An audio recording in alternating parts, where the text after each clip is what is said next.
for faculty today during lunch. We'll give you guys time to eat, so show up at 11:40. Just a quick reminder, please do not use your cell phone during break. It's inconsiderate, just don't do it. Also, there's no Classical Honor Society tomorrow at lunch, and we do have a sophomore speech today, so keep the announcement short.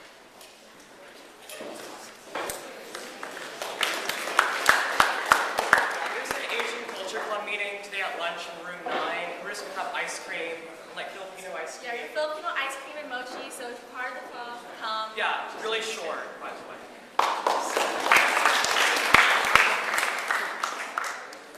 Hey guys, so everybody who signed up for the film festival, submissions are due October 12th. So please either bring in the video in via USB, or if you can, submit it electronically through email or YouTube. Thank you.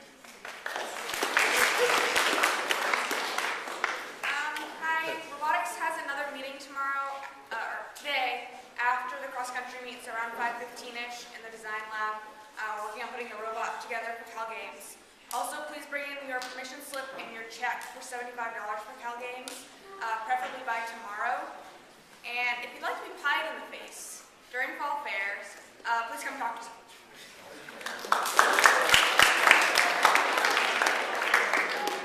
Thespians, there's going to be no meeting today, but please do check your Google Drive to add shifts for the fall fair document, and also submit to LitMag. So there's another thing. Oh, Okay, yeah, submit to LitMag, and you can do foreign language haikus as well. The LitMag, the winner will be announced after break, and also the prize. So, If you're going to Lyceum for MUN, please give your permission slips to me by Wednesday. So I need to talk to Philip, Tom, Lou, and Katie after this to give them the permission slips. So please see me after.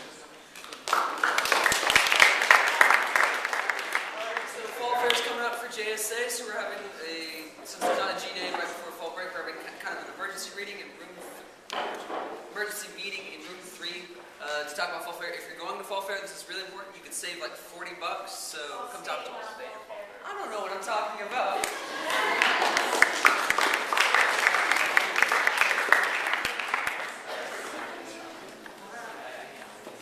there's a prom committee tomorrow in Mr. Johnson's room.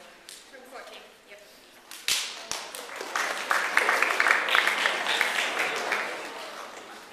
Cross country has a meet against Marina and Trinity today at 4. Varsity, boys and girls at 4, and then 4:30 is JV. Runners, stay hydrated.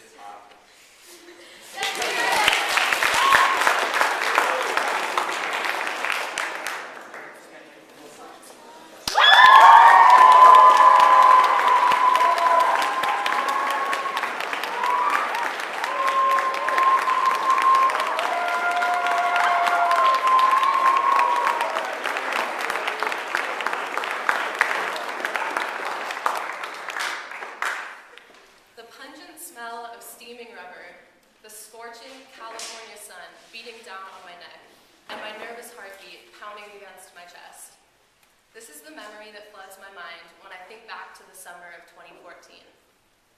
Time seems to freeze in the few seconds of kneeling in the blocks, waiting, waiting, and waiting. Then, suddenly, the gun goes off, the crowd roars, and all I can see is a blur of red and my own spikes digging into the track. Every stride I took, I felt a stab of pain in my right leg, but I ignored it as I always did. As I crossed the finish line and realized that I had made it, I felt a rush of relief course through my body, the relief of a race ending. After all the heats of the 400 meters were finished, I dashed to check my time. I had placed 4th overall. After a few minutes of processing what that meant, an enormous grin spread across my face, and all the stress that had accumulated in my mind evaporated. The season's vortex of energy and excitement had led up to this single moment. The top 5 runners in each region qualified for the Junior Olympic National Championships, and somehow I was one of them. Unfortunately, as the euphoria wore off, the pain returned. It felt like every time I moved my leg, someone just kept twisting a knife deeper and deeper. A few days later, I got an MRI. Truthfully, I hadn't fully accepted the fact that I might be injured. I was so ecstatic about running at nationals that I pushed aside the possibility of not being able to go. Anxiously, I waited for the call with the results. One deceivingly perfect afternoon, my mom entered my room with a sympathetic look in her eye. She told me that I couldn't compete at nationals, or I would risk worsening the tear that had already formed in my hamstring. My peaceful bubble of denial was instantly shattered. The belief that had carried me through the season was that hard work would always pay off. I had spent the past year commuting to practices, sprinting 300s until I wanted to collapse, practicing relay handoffs in the searing heat, and yearning to compete at a national level. And now I was being told that it was all over. I won't lie, I cried. I couldn't stop the tears from pouring down my face, but I didn't want anyone to comfort me. Looking back, I realized that I didn't appreciate track as much as I should have. I would complain about running and about how the almost 4-hour total drive to and from practice every day made it impossible for me to do my homework. I didn't truly understand how much I wanted to compete at this level until I no longer could. Now, even if it's hard, exhausting, and the going gets tough, I ask myself how much I would miss something if it were gone. I discovered that being grateful for the opportunities that I have, not wishing them away, is the best way to live my life. This is why I strive to look at the bigger picture and value every single moment of doing what I love.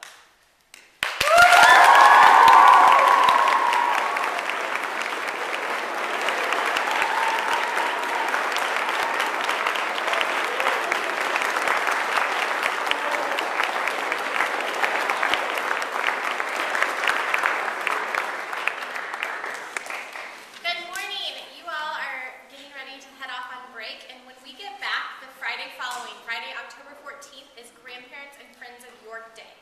Most of your grandparents that I have on file have already gotten their invitations and are already responding. Please come check with me if you feel they haven't gotten one, or if there's someone that you still want to invite. It is never too late. If you have someone that's not in the area and you really want someone that you maybe don't know, we have trustees, we have past parents, we have past grandparents that love to come back for this event, and I would love to introduce you and pair you for the day, so don't feel like you have to be left out of the event. My office is directly across from Mr. Harmon's office. Feel free to come see me. Thanks.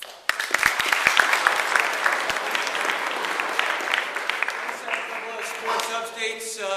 Girls volleyball victorious over PCS yesterday, 3-0. Girls volleyball is now 6-1 on their season, doing very well. Congratulations to them. Athletes of the week this week: Jesslyn Deanda for York for girls volleyball, Washki Tibbetts for winning the race last week against who we raced, Anzar Oakwood. And then Emily Musto. My apologies. Emily Musto represented the United States Synchronized Swimming Association at a large meeting that's a subsidiary of FINA, where she advocated for particular rule changes within the synchronized swimming world. And I don't know if she's up there on the deck there. Just very quickly, can you give us like a 1-minute synopsis of what you lobbied for and how it went? Well, I was part of the athletes committee, so basically I'll discuss what we want to see at national meets and what we'd like to change. And so I petitioned for a change. Unfortunately, it didn't happen, but I'm hoping that if I go back next year, then I can make another change. But it was a very prestigious honor to be one of those representatives to go to actually advocate for that for the athletes, correct? Congratulations, everybody.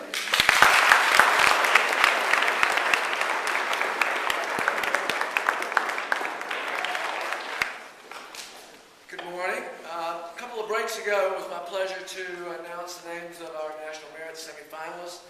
I told you then, of course, reminded you then that every year about 1.5 million, somewhere between 1.5 million and 2 million students take the PSAT, and as a junior, you qualify for National Merit designation. There are several categories. The top 50,000 out of that over 1.5 million are honored in particular ways, the semifinalists being the first category. But there's also a great, and it's a national honor because it's a national standard of commended students. And we have certificates for those commended students, which we traditionally present at Awards Day, but that seems like a long time to wait. So it's my pleasure to read you the list of the York School commended National Merit Scholars for the class of 2017. They are, please hold your applause and then let her rip. Kevin Barnard, Laura Bowman, Camilla Cheesebro, Emma Cushing, Connor Goodson, Jenny Rakusin, Sid Ragsdale Cronin, Hannah Ray, Jenny Roder Hensley, Elisa Urquidez, and gone but not forgotten, Chana Kim.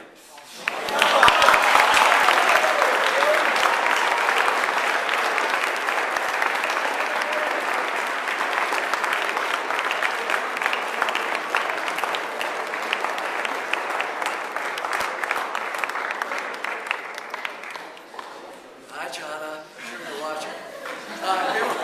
All of you, other than Chana, will gather out here on the sunny hilltop. Ms. Goodall will take a photograph right after break.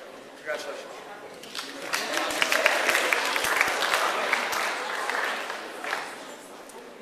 Okay, just a couple of fall fair announcements before break. Joseph was kind enough to type up the booth locations. I'm going to put this up around campus in the afternoon so you can kind of see and make sure that that's okay with you, because there's still time to move things around if we need to. More donations are needed for the Fall Fair used book sale. Don't stop. It was great the last couple of weeks, and we can still use them right down to the Thursday prior to, which would be like the 13th of October. Just keep bringing stuff in. Seeking all kinds of books plus CDs and DVDs, and of course they're dropped off right at the lower level of the library there. Booth operators take some time during the break to get organized. When we come back, we've got just essentially 5 days to get your act together. So examples of what you can do now: 9th graders and all food sellers, you guys can start to coordinate who's going to bake or cook what dishes for your food booths. All game booth operators, spend time refining and testing your activity so it will draw a crowd. Consider awards and prizes that might be appropriate. On Monday and Tuesday, or actually Tuesday of the day we're back that A Day, I'm going to put a sign-up sheet outside my room, and then as in past years, you guys can come in and make signage and banners for your booths throughout the week if you sign up for a specific time. I'll have more on that when we get back, but that's the week that you do it. Some booth operators I would like to meet with casually in the next 2 days, and you can just drop by my room, volleyball, Spanish club, and softball, just to kind of understand what it is you want to do, and perhaps it can be improved or I can help. When you go home, take news of the Fall Fair to your family and friends and community organizations. If you need little flyers to put up on walls at such places, just let me know and I'll supply you with them. Remember, it's October 15th. Unless you have an excuse, you have to be there, okay? I'm just kidding. I hope you can all be there. Thanks.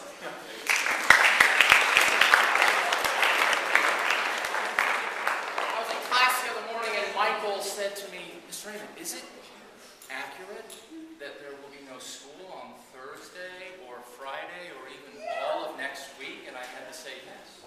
That is true. And I want to just take a moment to ask you to reflect on and think about the merits, the reasoning behind fall break. Let's take, for example, Xander. Xander's been working hard. He's been running hard in the heat. He can't remember right now the difference between Fall Fair and Fall State. Not because he isn't anything but brilliant, but because he's been working hard and playing hard, and it's been joyful and challenging. And when that happens, we can all benefit from a little break. Some of you will be working. Some of you will be doing service in your community. Some of you will be at Cal games. You'll be thinking about Fall Fair. Many of you will be sleeping. These are all the reasons why we take something that we call fall break. It's good for you, it's good for your brain, it's good for everybody in the community to have a little downtime after an intense period of cognitive activity that's been joyful and challenging. We also publish during the break those first quarter comments, and that is the reflection by your instructors on your progress thus far, and we hope that when those are published in the middle of the break that you will download them and read them and reflect upon those as well, and come back recharged in early October with ideas about how to better achieve and continue to engage in this wonderful experience we call York. Have a wonderful break. Thank you. Don't forget, volleyball game today.